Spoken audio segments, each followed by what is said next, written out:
اذان اگر ہو رہی ہو نا تو انسان جو ہے وہ رمضان کے اندر نبی صلی اللہ علیہ وسلم نے فرمایا کہ اگر کوئی بندہ کھانا کھا رہا ہے اور اذان ہو رہی ہو تو وہ جو اس کے ہاتھ میں ہے وہ اس کو کھا لے۔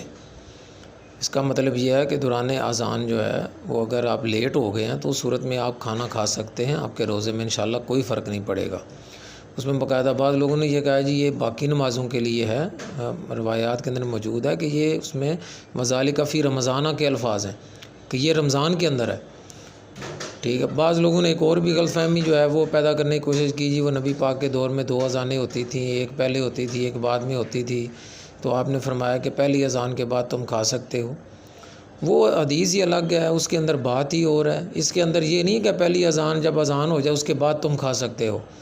وہ اذان جو ہوتی تھی پہلی اذان وہ ہوتی اس لیے تھی کہ آپ سحری کریں، ٹھیک ہے۔ تو یہ نہیں ہے کہ جو آپ کے ہاتھ میں آپ وہ کھا لیں، اس لیے ان دونوں کا معاملہ ہی الگ الگ ہے۔ اس میں یہ ہوتا تھا کہ اذان ہو گئی ہے آپ نماز چھوڑ دیں، اس کے بعد سحری کریں، سحری کرنے کے بعد پھر نماز کی جو اذان ہوتی ہے اس کے بعد آپ نے کھانا پینا چھوڑ دینا۔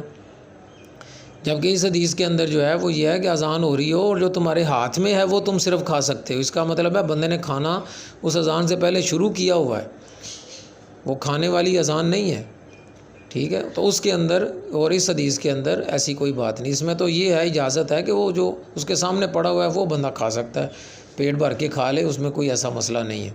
لیکن کوشش یہی اس میں بھی کرنی چاہیے کہ انسان اذان سے پہلے جو ہے وہ کھانے سے فارغ ہو جائے۔ ہاں اس میں ایک غلط صورت جو ہے وہ یہ بھی ہے کہ بعض لوگ پہلے سحری کر لیتے ہیں، سحری کر کے فارغ ہو جاتے ہیں، اور جب اذانیں شروع ہوتی ہیں تو پھر کھانا شروع کر دیتے ہیں کہ اذانیں ہو رہی ہیں تو چلو، نہیں، یہ بات جو ہے یہ ٹھیک نہیں ہے۔ اگر آپ نے سحری کر لی ہوئی ہے تو پھر اذان کے بعد آپ کو کھانا مناسب نہیں ہے، لیکن اگر آپ سحری کر رہے ہیں، دیر ہو گئی، لیٹ ہو گئی، تو پھر آپ اس کو کر سکتے ہیں۔ تو یہ نبی صلی اللہ علیہ وسلم کی حدیث سے یہ بات ثابت ہے، اس میں کسی قسم کی کوئی فکر مندی کی بات نہیں ہے۔